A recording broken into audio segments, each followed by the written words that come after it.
All right, thanks very much. That lady there should not be raising a child. She definitely should not be raising a child.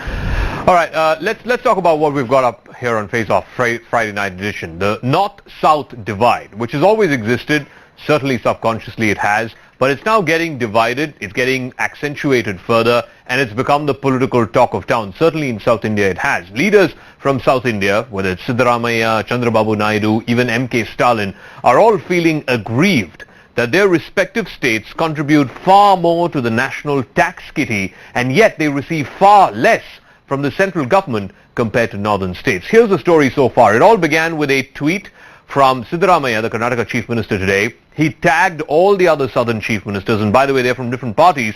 He tagged all of them and said that the interests of the South will be further affected and that the southern states need to resist. Now, the reason, the inflection point for this is the 15th Finance Commission, which has been given terms of reference that the population figures, which are going to be used as a basis, need to be the 2011 figures and not the 1971 figures as was the normal practice. We'll get to the importance of that in just one second. But this is not the only political comment we've got. Chandrababu Naidu started this off when he pulled out his ministers from the NDA government a few weeks ago, where he said that the central government is basically using tax revenue from the southern states to fund northern states. South India, the 5 states of South India, contribute almost a third in taxes to the central kitty. Chandrasekhar Rao, the Telangana chief minister, and he's speaking for his state, he says Telangana contributed more than 50,000 crores in direct and indirect taxes to the central kitty in 2016-17, but instead the state received less than half of that. M.K. Stalin, the DMK working president, has written to at least 10 chief ministers, including chief ministers of the 5 southern states, that the allocation of funds by the center is a travesty and that they need to form a collective. Here's a collection of sound bites from politicians both in South India as well as in North India as to why this divide is getting accentuated.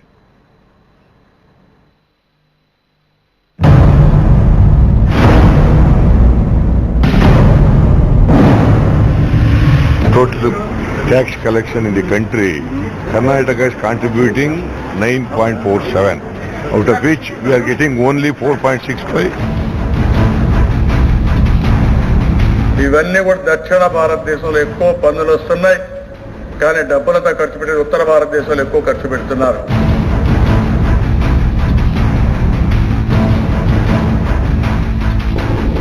Finance Commission has an opportunity, the next one, to address these types of issues and to make sure that wherever states feel that they are getting a raw deal, such imbalances are addressed.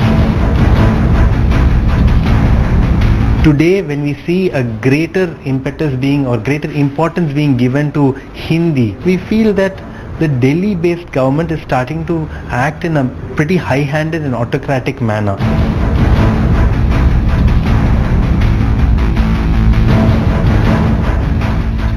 All right, let's leave aside what the politicians are saying. Is there merit to what they're saying purely from a money/economics point of view? So if you are an individual tax-paying resident, if you're living in, say, Chennai or Bengaluru or Hyderabad, let's just break this down for what this means for you. How much money are you giving to the central government and how much are you getting in return?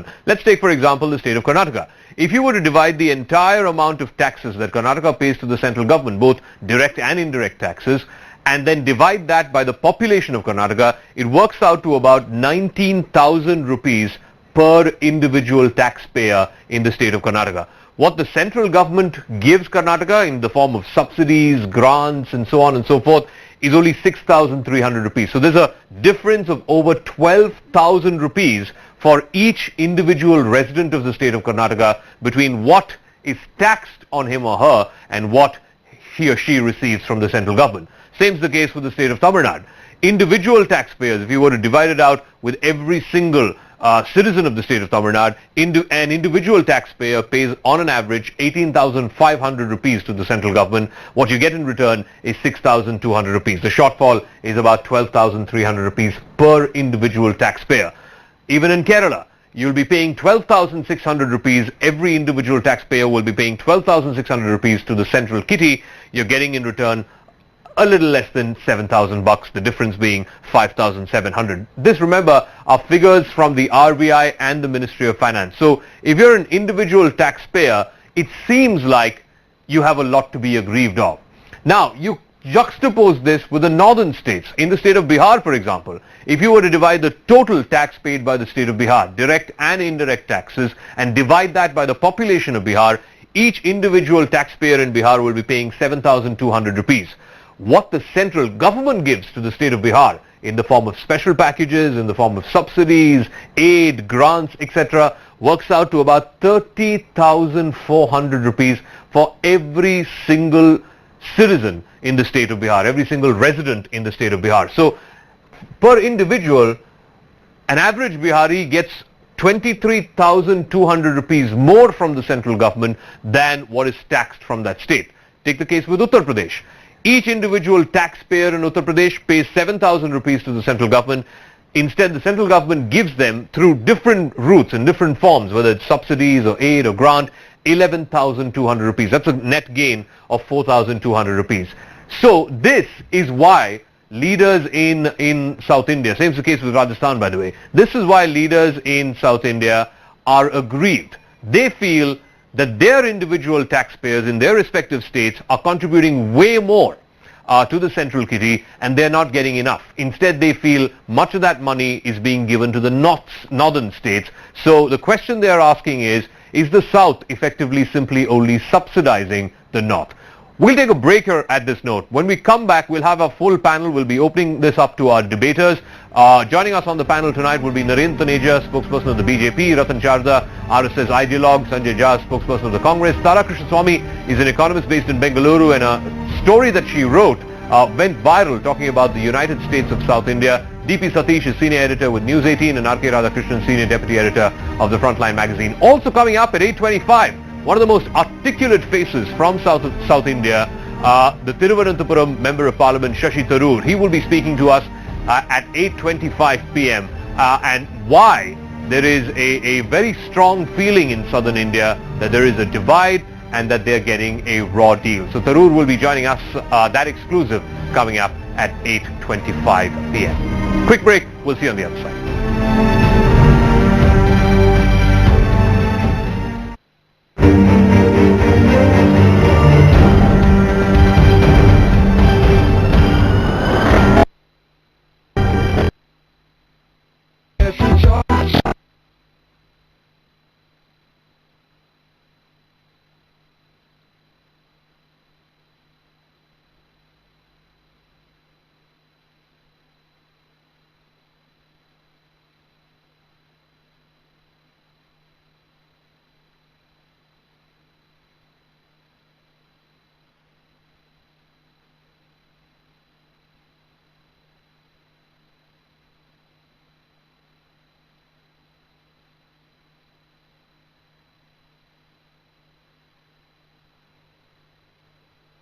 Exemptions on corporate and capital gains tax, 100% foreign ownership and more.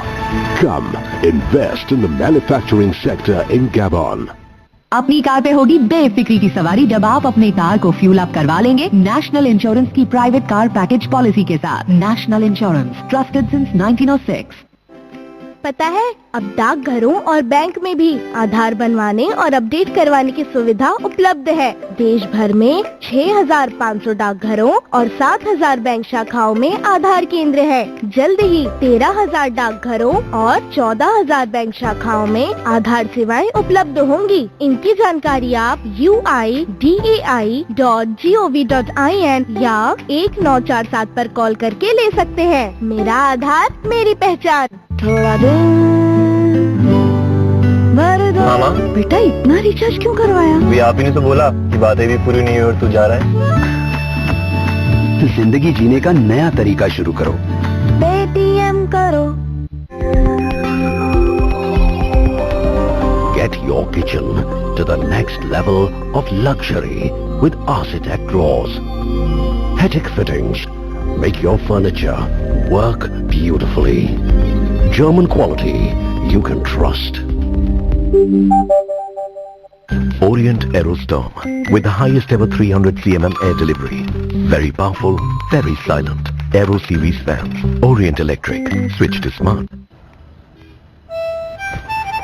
आज no movie दादू no sports आज दोनों सुल्तान सारे online movies अब बड़े screen पर Amazon Fire TV Stick. Hi अरे सुन we are moving in together. That's amazing! Get your own place anytime on 99acres.com. Gabon is on the fast track to becoming the most favorable investment destination in Africa. The NCOC Special Economic Zone has opened its doors to international investors, providing major tax benefits like 0% tax on dividends, 0% tax on income for the first 10 years, 100% exemptions on corporate and capital gains tax, 100% foreign ownership and more. Come, invest in the manufacturing sector in Gabon. This is News 18 Network.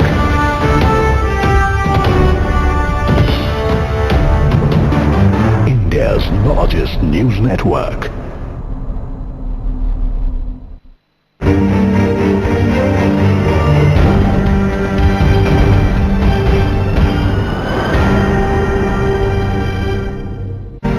Welcome back. We are debating the North-South divide. Is there a genuine concern in South India that they're getting a raw deal from the central government in terms of the taxes that they pay and in terms of the receivables from the central government? If you are in South India or in North India for that matter, and if you feel strongly that yes, there is a North-South divide or no, there isn't a North-South divide and this is just being done for politics, do call us. We want to hear from you as well.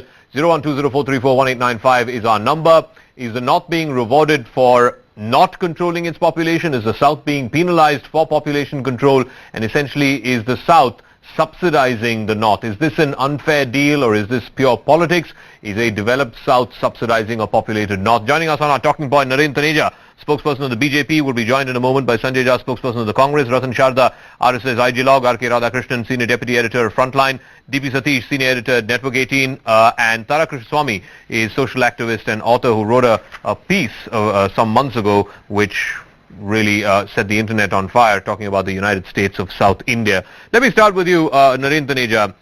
The southern states, 5 states plus Puducherry, contribute more than 30% of India's tax revenue. They are only 20% of India's population.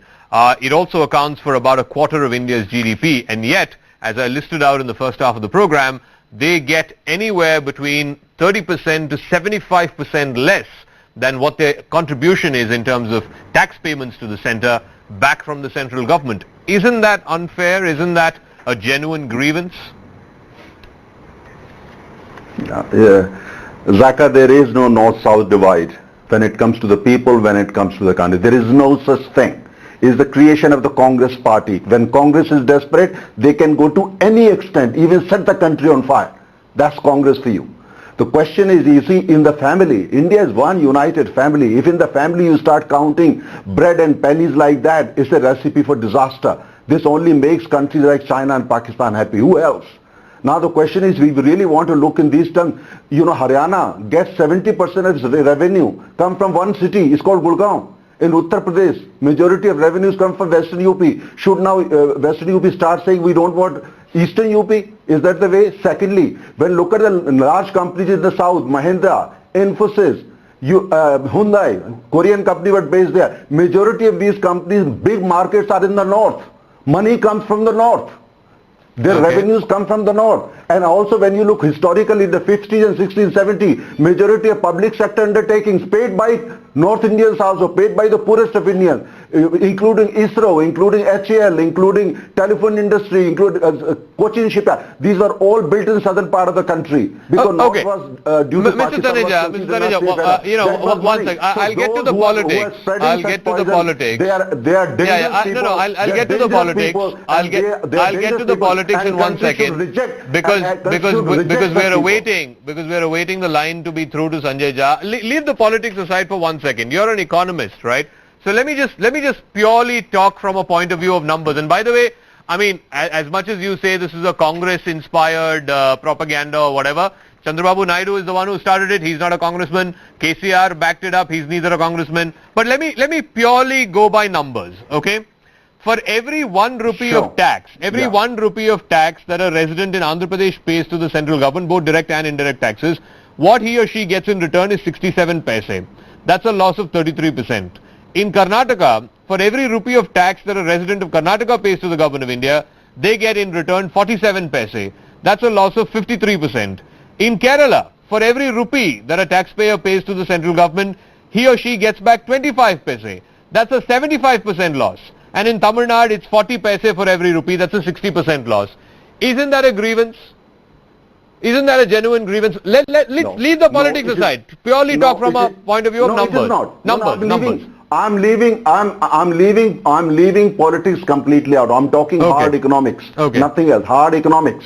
Number one, you see, when you look at direct tax, how many people pay direct taxes in the country? Number one. And the company, majority of these people are the companies, corporate entities, when you look at the bulk of it. And they make bulk of their money with money come from all parts of India. Bulk of it is coming from the north. For majority of corporates, based in southern part of the country. Number two, which is very important, indirect taxes. Whatever the indirect taxes, bulk of that money, 42% of that money goes back to the respective states. That's how indirect taxes are basically calculated. 42% center gives to the states.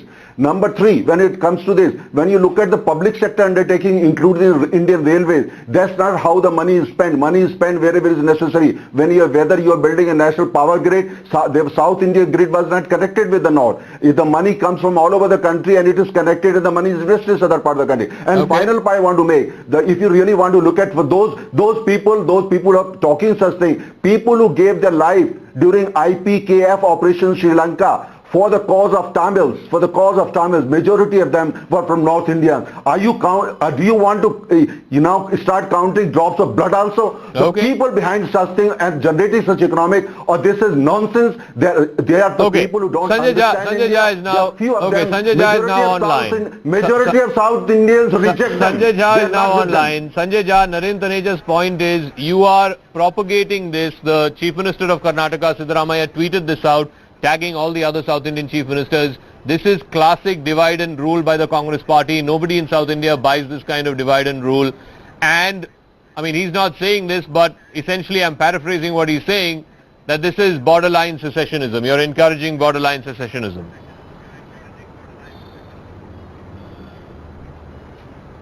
Zaka, let me tell you this with full responsibility. It is extremely unfortunate that the BJP is seeing a political complexion in what is essentially an economic argument. And this, by the way, is a reflection, is a manifestation of the mentality of the most politically arrogant party that I have ever seen in my life. What is the truth? The truth is, it's not just Mr. Siddaramaiah. It's not just look at the messages that have come from Andhra Pradesh, from Telangana, from Kerala, from Tamil Nadu. I mean, and all of them, by the way, are ruled by different states, other than if you include Pondicherry as well. So there are different political parties across South India who are basically making one statement, that the resource allocation is asymmetrical, which is a fact, which I can tell you as a student of economics is a completely rational argument. And the reason behind that is very straightforward, that the government of Mr. Modi is wanting to change the allocation of resources by changing the census date to 2011 from 1971. Yeah. And the logic that all the southern states are saying, and nobody, by the way, is giving it the ugly political, I think, innuendo that the BJP is giving, they are saying that we are not getting the requisite contribution from the center that we ought to get given the size of our Ratan Sharda, again, I want to keep the politics aside. I want to keep the politics aside. One second, Ratan Sharda, I want to keep the politics aside. Just talk hardcore numbers. Just talk economics. The basic contention, this whole controversy arose from the fact that the 15th Finance Commission, which is headed by Mr. N.K. Singh, has been given terms of reference by the central government to use the population basis as the census of 2011, not the census of 1971. Now, for the last 40 years, this was the understanding that the census will be of 1971 because the southern states over the last 40 years have taken a lot of effort in controlling their population. That's why they are human indicators are way better than the northern states. So in effect, you are penalizing the southern states for good work and you're incentivizing the northern states despite them not doing anything for population control. See, Zaka, first of all, I generally don't tout statistics because statistics are like a bikini. You show what you want to show, you hide what you want to hide. You can play with the figures. Let me just quote one figure because we are talking of figures. In 2013-14, Karnataka's share was 13,628 crores. It has risen to 24,079 crores in this year. Kerala was getting 7,371 crores. Now it is getting 13,129 crores. Tamil Nadu 15,645 risen to 21,149. Telangana, Andhra together were getting 27,842 crores. Now they are getting 35,460 crores. So it means the share of the states under BJP has increased substantially. Forget BJP from the center as per the Finance Commission references. Now coming to the country, see, nation is one. Every geography can have different facts and issues that everybody knows. Marwadi is living in Rajasthan, is the poorest state, but they came out and created wealth everywhere. Andhra is the poor state supposedly, that is why it came out of Telangana. The Andhrites are creating wealth everywhere. In the south, all the labor force today is coming from Assam, from Odisha, from even Bihar. Kerala farms are being irrigated by Biharis. So when such is the situation, you look at USA, it's a vast country. What is the differential? They have got the highest median of $70,000 per annum to lowest as $36,000 per annum. Do they want to separate out? In UK, the highest is 26,000 pounds, lowest and highest is 40,000 pounds. Okay. So we are talking of a nation within Karnataka. South is doing better, north is not doing well. You are talking of Andhra, Telangana differentiation. I talked of Karnataka, you talk of Tamil Nadu, where there are arid areas. Are we a family or we are fighting for small issues? Let R.K. Radhakrishnan respond to that. North, south, R.K. Radhakrishnan. R.K. Radhakrishnan. Respond to this point. I asked this to Shashi Tharoor as well. We'll be playing out that interview in about 10 minutes or so. I asked him this question. Any country which has a federal structure, let's take for example the United States, it's the coasts that pay the maximum amount of tax. Coast and West Coast. Yes. Everybody knows that, right? And yet if East Coast and West Coast states are going to say, oh, we're getting a raw deal from the federal government, we want to do borderline secessionism, how is that fair, R.K. Radhakrishnan? Mumbai gives 30% income tax. No, the point is that we need systems. That's where we lack. You know, you look at, I mean, this has been happening for about 70 years now. C.N. Annadurai,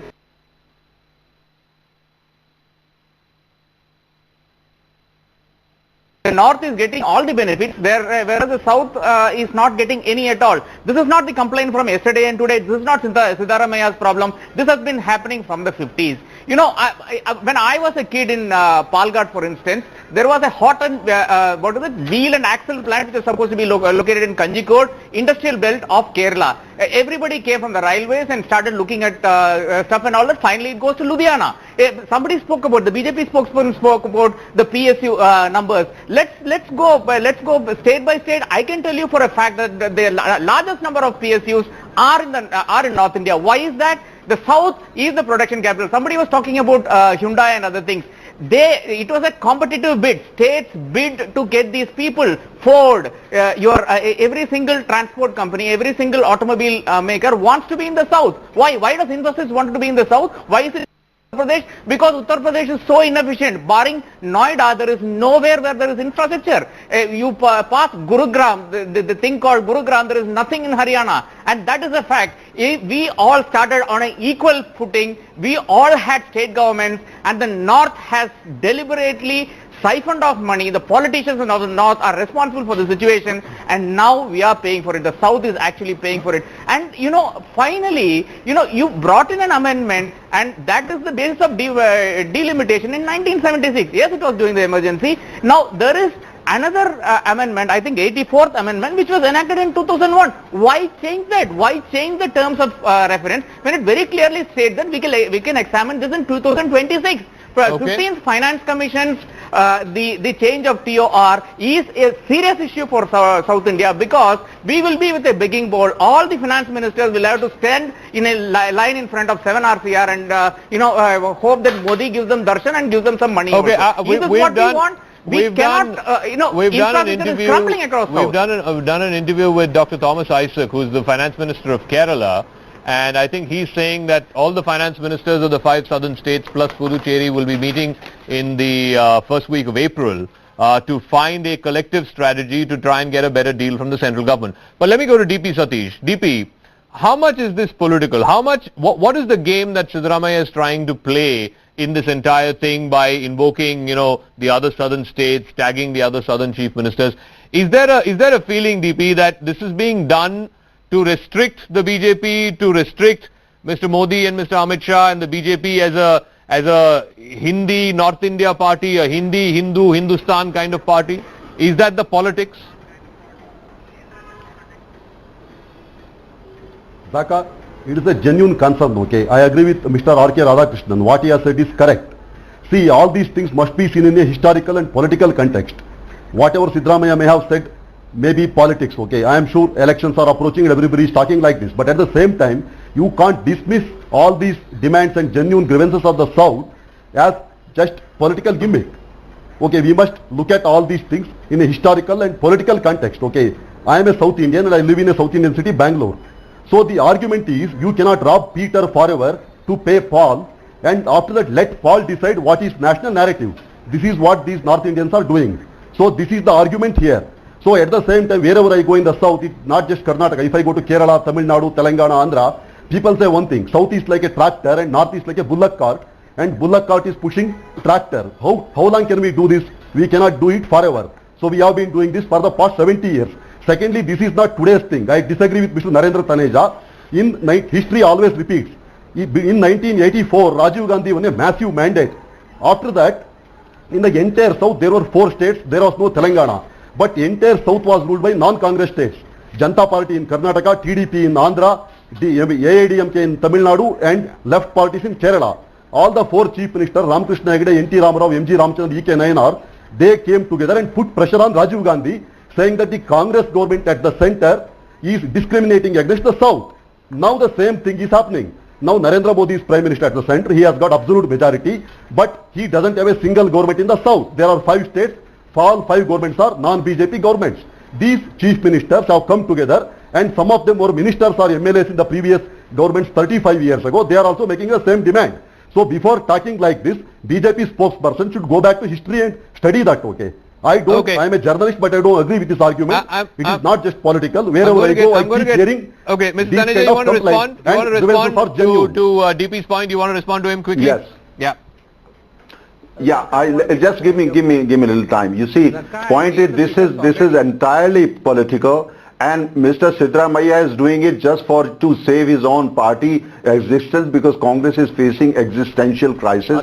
Point. You see, the question I want to ask: these politicians, some journalists may be talking like that. People of South India, people of North India, that's not how they feel. When Sridevi, who is this gentleman? Who is this gentleman, uncivilized man, who is not letting me talk? No, finish your point. I need to go to Taneja, the thorough interview as well. Yeah. Country knows you. Country knows you never let anybody talk. Now the question, Zaka, when Sridevi died recently, Northern India probably shed more tears than the South India. Was the Northern India looking at the fact that she came from the South? That's not how people of India think. What does Sridevi dying in North India shedding more tears than South India have to do with money? Come on. You see, what logic is that? Sridevi dies, North India sheds more tears than South India. What does that have to do with money? Zaka, listen, Zaka. What does that have to do with money? How you think? It has money. The money does not. It's not only money that unites the country. Please understand. There are many other things, but that's based on money. Is important. I agree. But it's not only money. People like Sanjay and Congress, they are trying their level best. I don't think, no, one second. Narendra Taneja, one second. Narendra Taneja, one second. Sir, one second. One second. No, you're going on a tangent. Wait. Let's bring the debate back to what it is. Let's bring the debate back to what it is. Hang on. Narendra Taneja, sir, one second. Sir, one second. Let's bring the debate back to what it is. I don't think, sir, can I make a point? I don't think anybody in South India is saying that, oh, we want to secede from the nation, oh, the central government is, stacked up against us. Nobody is saying that. What they are making is a basic economic argument. They don't buy even these arguments. What they are making is a basic economic argument. If they are slightly well off, not contributed. Sir, one second. My point is, one second, will you please patiently also show the same kind of patience to hear the others? 1 second, will you please also show the patience to hear the others? Nobody in South India is saying we want to form a separate country. Nobody is saying we support MK Stalin's demand for a Dravid and Nadu. No, nobody is saying that. All that they are saying, all that they are saying is simple, basic arithmetic, basic math. We pay 10 rupees to the government gives us 5 rupees. Who makes us for the 5 rupees shortfall? Tara, you've written, Tara Krishnaswamy has written this. People are not saying politicians in Congress say that. Tara Krishnaswamy is not a politician. She's a social activist, she's an author, she's an economist. She wrote a piece which went viral on the internet. A lot of people commented both for and against it. Her basic contention is, if the 5 states of South India plus Puducherry form a collective, then they get a better deal from the central government. They get better bargaining power with the central government.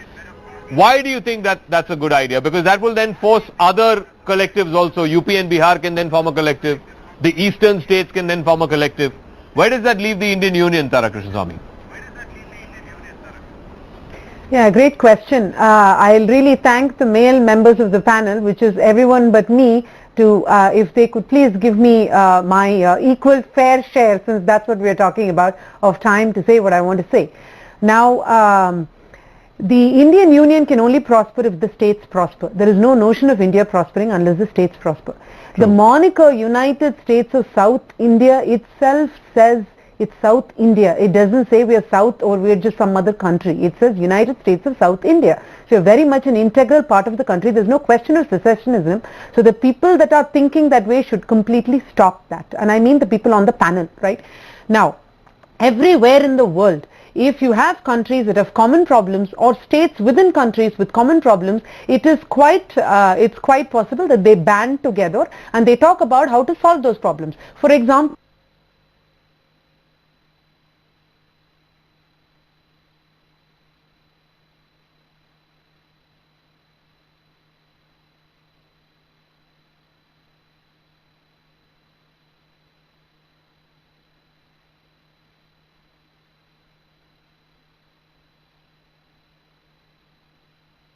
Karnataka and Tamil Nadu may fight about Kaveri, but they have come together to, catch Veerappan. These kinds of things have happened time and again.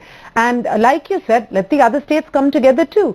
There may be states that have infiltration. West Bengal on one end and Punjab on the other hand have infiltration from, through the borders. They have porous borders. Well, let them come together and figure out how to solve that. Tamil Nadu and Kerala don't need to worry about that. So there's nothing wrong with states coming together within the union to figure out how to have better leverage. Number one. Number two, this is not just about money. This is about how that money is used, and this is about people ultimately. So think about this, chew on this before we continue with the debate. In the 1960s, the population of 1961 census, the population of Bihar and Tamil Nadu were almost exactly equal, 3.3 crores and 3.4 crores. Today, Tamil Nadu population has little over doubled as of the 2011 census. Bihar population has more than tripled, okay? All the money that has been given has not been used in controlling the fertility rate. Literacy, there is a 15% point difference. Now this is all per capita income, double the difference. Child development index, there's a huge difference, right? Gross enrollment ratio, Gujarat with high per capita income has pathetic female education, right? Now what does this mean? Does that mean that South India is like Western Europe? Does it mean that it's even like Southeast Asian countries? Not really. There is still poverty. South Indian poverty levels hover between 9 and 11% according to RBI, whereas North Indian poverty levels around 30%. Bemaru states are around 30%. But the point is, it is still struggling. It's still a development economy. It is still not even at the Southeast Asian status. What does that mean? That means there's a lot of development left to be done, which means the money hits.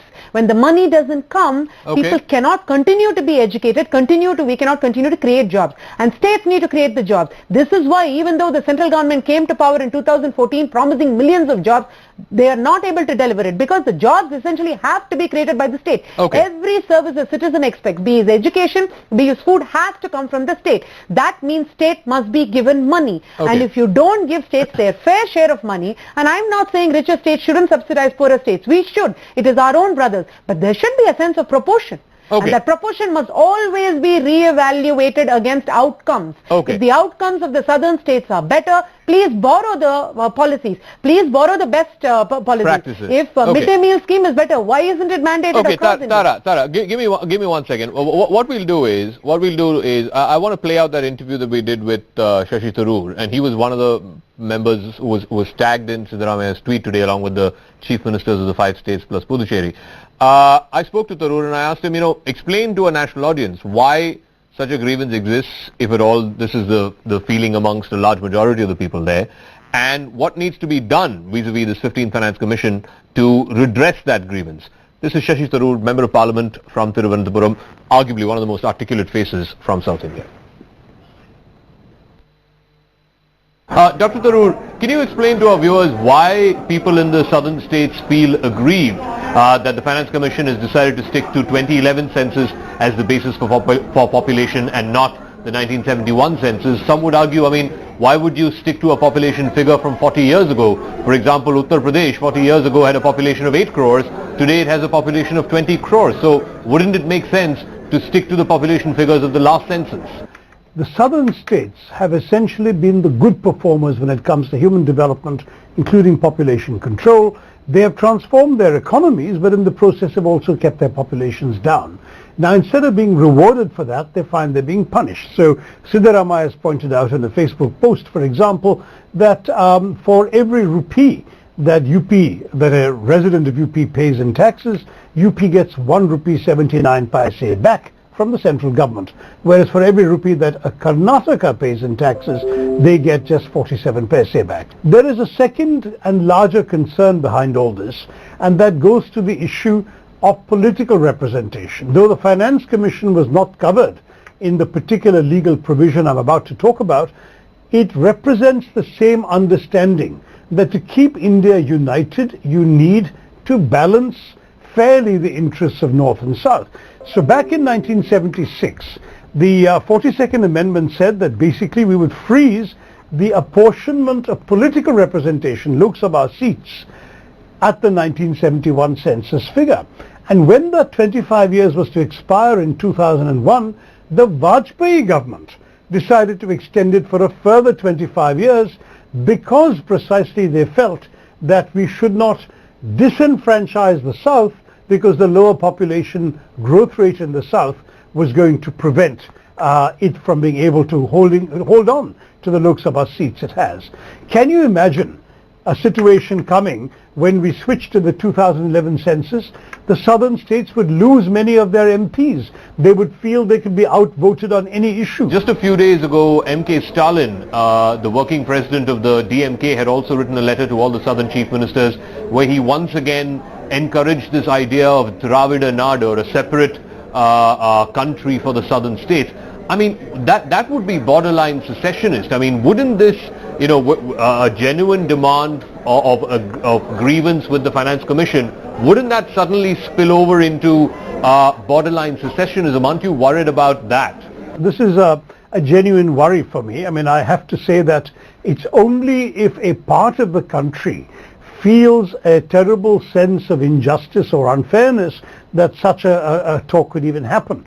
At the moment, there is no real need for that, but the Finance Commission's decision, which was clearly taken without much thought. I spoke to the head of the Finance Commission, Professor N.K. Singh, who's a very experienced bureaucrat, and he was saying to me that he had no say in the terms of reference he was given, and that he was not aware of all these implications, but he would now look into that. You can decide what weightage you give to population by comparison with other factors, including literacy, human development, industrialization, and so on. So you don't have to make population the main factor in determining the Finance Commission allocations. And I definitely hope that N.K. Singh and his fellow members will look very carefully at the dangerous implications of putting too much weight on population. Now, he can't change his terms of reference, but he can be aware of its political implications. That's my message. All right, Narendra Taneja, one of the points that he made, the basis for Finance Commission as well as delimitation is the 1971 census. When Mr. Vajpayee's government was in power in 2001, they agreed to freeze that for another 25 years. In 2026, if there needs to be a relook at that, that has to be decided by the next Lok Sabha, the Lok Sabha that comes in 2019. Today it's about finance. Tomorrow will it also extend to lesser Lok Sabha seats for South India? That's the point Shashi Tharoor is making. Narendra Taneja. No, I think, I heard Shashi Tharoor very carefully. You see, the point here is that as long as their national debate or is necessary on various points, including these aspects, that's a totally different thing.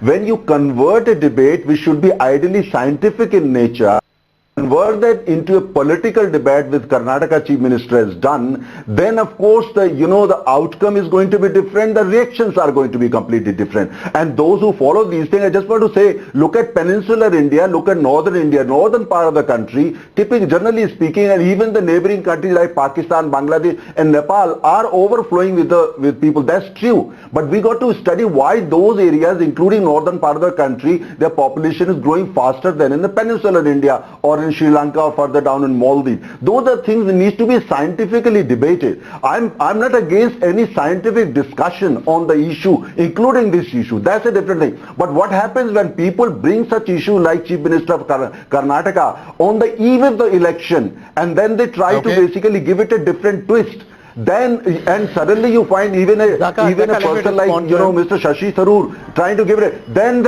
of course one really wonders what exactly is the motive. The motive is to save the Congress party and the family that owns the Congress party. Okay, let me get in our callers now. Let me get in our callers.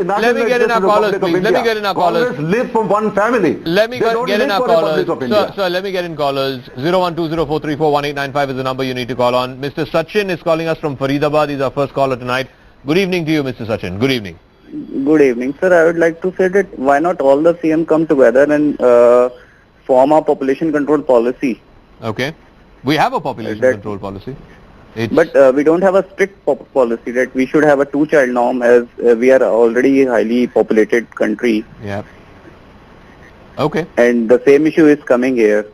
The south is less populated and north is highly populated, and north is getting more revenue than south. Though south is getting, getting more developed and generating more taxes, still they are getting lesser revenue. So why not will Siddaramaiah support the move of population control, two-child norm? All across will all the country. CMs. Okay. Yes. Zaka, may I comment? All right. To the caller? Thanks, Mr. Sachin. Yeah, Tara, you want to quickly respond to him? Yeah. Actually, it's a great idea. The CMs can come together. The fact is that the fertility rate of South India is between 1.6 and 1.8, which compares to Western Europe. The fertility rate of the Bimaru states is exactly double that, somewhere above 3. Even India is at 2 point something. So the point is that the northern CMs need to come together and do something. When we say India is densely populated, it is not uniformly densely populated. The population is very different in the Bimaru states than it is in the south. So it is a local problem. This is a great point for United States of North India to come together and address their problems. Sanjay Jha, you want to respond to the political point that Narendra Taneja made, that this is being done to protect When the BJP government tried to put a norm of family planning in Haryana, everybody pilloried the BJP government. Just a second, when government started saying that panchayat election event point you should have family planning, they were pilloried by everybody including Congress. Okay. So this family planning talk is fine. Where is the need to study? Just Sanjay Jha. The norms. Zaka, can I respond? Yeah, Sanjay And Jha. coming to federalism. Okay, sir. Let Sanjay Jha respond, please. Let Sanjay Jha respond. Let Sanjay Jha respond, please. RSS, kindly listen to other people. Sanjay Jha, quickly. I got another call. RSS, जरा दूसरों को भी सुनिए जरा दूसरों को भी सुनिए. Zaka, let me expose the BJP's political hypocrisy. Narendra Modi, when he was the Chief Minister of Gujarat in the year 2013, अरे जरा चुपचाप रहिए 2 minute. When Narendra Modi was the Chief Minister of Gujarat in 2013, he told the 14th Finance Commission that in his opinion, all the states must get their resource allocation based on their contribution to the GDP. This is Narendra Modi for you. Look at the dramatic U-turn he has taken. And as far as Karnataka is concerned, let me give you 2 figures, Zaka, that will nail the debate today. Karnataka is one of the few states in India that actually meets 72% of its expenses on its own taxes, on its own domestic taxes. It meets 72% of its expenses, and from the centrally sponsored schemes, it is the least. It gets the least as a proportion of its total expenditure. What arguments do the BJP have? This is an economic argument. The BJP, because it is so shallow and intellectually bankrupt, and everybody knows how they have treated the farmers of Tamil Nadu in Delhi. Mr. Modi did not even have time to meet them. Look at the way they are insulting the people of Andhra Pradesh by not giving them a special status. Let me get argument is economic and commercial. Okay, let me get a caller. We have another caller. Dr. B. Nayak is calling us from Delhi. Dr. Nayak, good evening to you, sir. Hi, Mr. Jaka. Hi. Yeah. So, good evening. Actually, my question is, so these are actually 2 parts. One is actually political. And the other question is to Mr. Radhakrishnan and Tara. Yeah. So for Sanjay Jha particularly, yes, it is the Congress party and other parties, those who are getting threatened by the rise of the BJP in southern India. So this is actually they are trying to prevent BJP for their Hindi heartland party, for becoming the pan-India party. Okay. But for Tara and Radhakrishnan, yes, they have a valid reason, valid question to say, if the South India is actually contributing more for the GDP, why they are getting less paid? To them, my answer is actually quite a little bit emotional. If both of them think India is actually family, all the states actually they are like a family. So are you going to say if in a family there are 4 or 5 brothers, one is actually in a higher job and one is doing a farming and otherwise in a lower position, does the person who is actually earning higher, is he going to complain and say the other person who is not getting much and is not contributing more? Is he going to complain why he is not contributing more? All right. Can Tara and Radhakrishnan answer this question? Let RK respond to that. Thanks for the call. Take an example Dr. from Nayak. your own family, Mr. Naik. If there is a Nalayak son in your household, how long are you going to support him? How long will you be able to afford to support him? That is the question here. We all started off on an equal footing, which is what the point that Tara was trying to make. Tamil Nadu had a population of 3.3 crores when we started off, and in the 1960s, and Bihar had a population of 3.4 crores. This is the essential problem. And that is where the problem comes in, because southern states have made it a point to ensure health delivery of services, to make sure all population control has happened, whereas the northern states, every single chief minister has failed, and it is the BJP and the Congress which have ruled the Bimaru states forever. Let us not forget it. The BJP and the Congress are responsible for the state of affairs in North India, and do not blame us, because the South for the largest time has been driven by regional parties. Tara, can you completely disassociate the politics? Can you completely disassociate the politics? I mean, at the end of the day, they're trying, this is victimhood, right? You're trying to play victim. Yeah, you don't need to play victim. See, everything has a context to it, right? So one fine morning, if a single political act, when a terms of reference for the 15th Finance Commission is issued, right, and one fine morning you're using the 2011 population, right, it's a very valid question to say, why should I use population figures that are, 60 years old or 70 years old? Why don't I use population figures that are more recent, like 2011 population? That's a fair question to ask. Okay. But you've got to look at the context in which this is being done. Now, the Constitution says that you have to give deficit grants to states. Now this terms of reference for the 15th Finance Commission says re-look at deficit grants. If a state is in deficit, don't give it. What does that mean for Andhra Pradesh? What does it mean for Andhra Pradesh, which just got bifurcated? And Mr. Ratan Sharda said Andhra Pradesh left the united Andhra Pradesh because of poverty, which is completely wrong, right? Telangana fought for an independent state. Now, if you ask me about Meghalaya, I may not know either. This is the essence of federalism. States got to govern themselves. The context is that there is a history to this. Now, the spend on Hindi is way more than the spend on all other languages combined. Then you have GST. GST slapped Tamil Nadu with tens of thousands of crores of loss, be it being a manufacturing state. Slapped Maharashtra too. So there's a context to this. One on top of the other, if you hit the states over and over, and then you issue terms of reference like this, and you add up all of this stuff, there is a net loss that the states face time and again. Let me get one more caller in. Political issue, yeah, right? let me get one more caller in. Monal Gandhi is calling us from Ahmedabad. Good evening. Yeah, hi Zaka. Hi Zaka, how are you? I'm good. Go ahead, sir. Go ahead with it. Yeah, so I was wanting to ask this question to Sanjay Jha. Yes. Sanjay Jha has and Siddaramaiah government has bought this to divide the people of India. And my question to Sanjay Jha is that would he use the same logic and apply the same logic to people from different communities, say Hindus subsidizing Muslims and Muslims subsidizing some other religion? Okay. Religious, Sanjay Jha, respond to that. Tomorrow if Hindus are going to say that we want to have a separate country because we pay more taxes and we're subsidizing the Muslims and the Christians, would you agree to that?